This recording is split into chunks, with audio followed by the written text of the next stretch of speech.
Election lessons from an activist in the trenches during the 2016 presidential election. If you watched the video, Ani DeFranco, Righteous Babe, there's a short part of this video which will repeat information. If you did not, please do. If we can make the video go viral, there's a chance we can get the Righteous Babe to change her Vote Damn It campaign into a Vote Damn It in a real fucking election campaign. Now, election fraud in the last presidential election was unbelievably blatant. Exit poll discrepancies and a Democratic primary Jimmy Carter would not verify if he oversaw the election in another country. Along with exit polls that did not match up and exit polls that got completely canceled in the game-changing California Democratic primary, voters purged from rolls, machines not working, polling places shut down, polling places moved at the last minute, votes actually changing on machines in front of people's eyes that they testified to. Ballot boxes found that were never counted. And we are not talking general election, people. We are talking Democratic presidential primary. It's the establishment Democrats and neoliberals who rigged the last presidential election. As Trump infamously tweeted, in a fair election, Bernie would have won. The DNC was even found guilty of conspiring against the Sanders campaign and colluding to benefit Hillary Clinton. Because they're a private organization, the lawsuit ruled that even though they purport to be Democratic, they don't actually have to be Democratic. They legally could and did play favorites. Election fraud is not voter fraud. Voter fraud is an excuse for conservatives to keep people who won't vote for them from voting at all. You can watch a movie about it called The Best Democracy Money Can Buy by Greg Palast. While voter fraud was a story from the 2016 election, it was not the story. You and I both know that. Don't we, Greg? So where's your coverage of the election fraud in the Democratic primary? Greg avoided answering that question when I asked it during the Q&A of his movie at Lemley. When you go to his site and click election fraud, it takes you to his movie about cross-check and voter fraud. One of the ways to control information is to choose which stories are told and which are buried. In an industry controlled by corrupt neoliberals, the majority of current activist movies are half-truths and diversions. Like Inside Job, the movie on the banking crisis that tells us how Iceland got into the same mess as us, but doesn't bother to clue people in on the fact Iceland jailed their banksters and bailed out their citizens.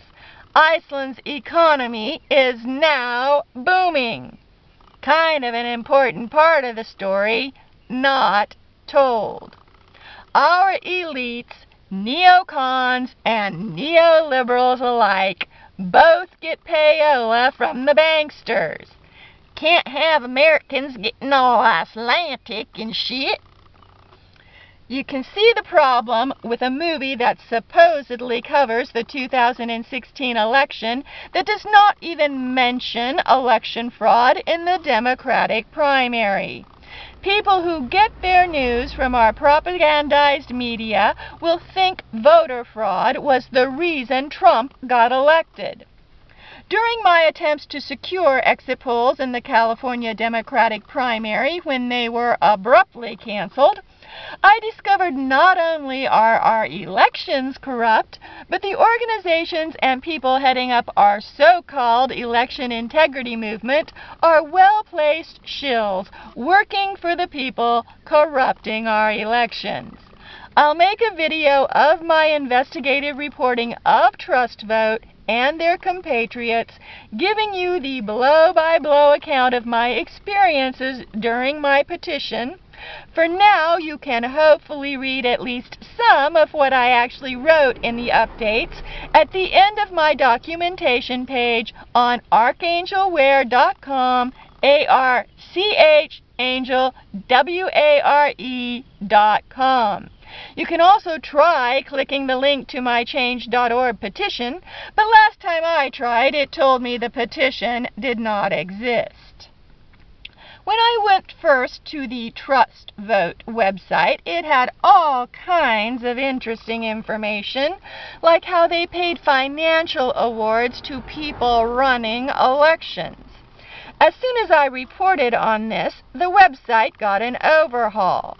There was no more talk of payola, but instead the only award mentioned was some token award given its founder, Lori Grace. When I wrote an update about the overhauled website, the award ceremony for people running elections reappeared on the website, just no mention of financial awards. Lori Grace asked me to ask my petition signers to donate money for sample exit polls Trust Vote was supposedly going to conduct. Because she changed her story on what her organization was going to be doing and where they were going to be doing it at on a daily basis, I declined. Who knows what Trust Vote did with the money they raised? I kept looking for and asking for the results of these supposed polls, but they had a ton of excuses for never releasing them. When I was reporting all this in my election groups on Facebook, one of the moderators of one of my groups contacted me and told me to stop. His reason?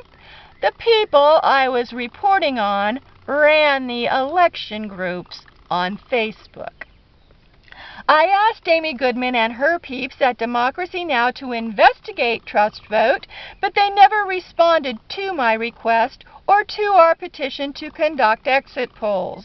Leslie Radford, the general manager at KPFK, said she would reach out to people from Pacifica stations to conduct exit polls when I visited her office. She even helped me fax our petition to Democracy Now! Someone must have reached out to her because that was the last time we spoke. Young Turks were the third party I petitioned to help with exit polls. This was before they got bought out by corporate media, and I still got no response. When I was first deciding which news organizations to contact, I naturally thought of RT. Redacted Tonight with Lee Camp was responsible for a lot of the reporting done on election fraud. That's when I found out RT was Russian television, decided it wasn't a good idea to contact them. I was the first person I know talking about the fact RT was Russian media, long before the whole Russia, Russia, Russia narrative. And people I know were contacted during the Sanders campaign and told I was a Russian operative. Neoliberals want us to believe Russia rigged our election. This is, of course, nonsense. Did RT give Bernie supporters the dirt on the Clintons? They sure did. Did that help the movement become Never Hillary? No doubt. But if the truth about a politician leads to their demise, is it really the fault of the people speaking that truth? And, more importantly, the Russians did not hack the DNC. Our intelligence agencies, you know, the groups who told us Iraq had weapons of mass destruction and who lie to us regularly, say they did. Do some research on Seth Rich, the DNC snaffer, and WikiLeaks. You'll figure out Seth is the poor schmuck who got himself murdered for giving Assange insider info. Gunned down in cold blood to set an example. Shortly before Bernie showed up at the convention with a face that looked like he might have had a visit by some similar folk. Shortly before Bernie conceded the nomination to Hillary and threw his support behind her. No wonder so many people think our neoliberal, shadow government, and deep state are the greatest threat to we the people reclaiming our governance.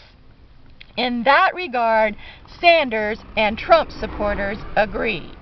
In fact, I would go so far as to say the elites figured out there was no way Hillary could become president without an uprising by Trump and Sanders supporters, and that's why Trump ended up president. Like Carlin said, folks, it's all a big club, and you and I ain't in it. The Trumps and the Clintons are friends. Trump supported Hillary's run for president in her prior presidential bid. Trump lying to his supporters and getting them to believe he's on their side is unfortunate. His actions speak louder than words. He's just another wealthy elitist looking to rake in the dough for himself and his cronies while fucking over us po folk. The elites want us polarized and divided. That's what keeps the status quo the status quo. Why do you think they let the Democrats take back the House during midterms? Nothing better for the status quo than a Congress divided. They hope that midterms convinced those of us working for reform we can actually achieve it in our rigged system. Don't be fooled. The only way we the people reclaim our governance is by making sure we have fair, transparent elections. Elections similar to Canadian elections where the citizens man the polls and count the votes. Votes that are cast on paper ballots and hand counted. Learn how on my People's Election playlist at Gloria Hylton YouTube, HYLTON. Type my name in the search at YouTube, or you'll get swamped with dance videos. Rise up, my brethren, and take back our governance while we still can. Otherwise, this may be America's farewell tour, as Chris Edges claims, and those rumors that Trump will be our last president may well come true.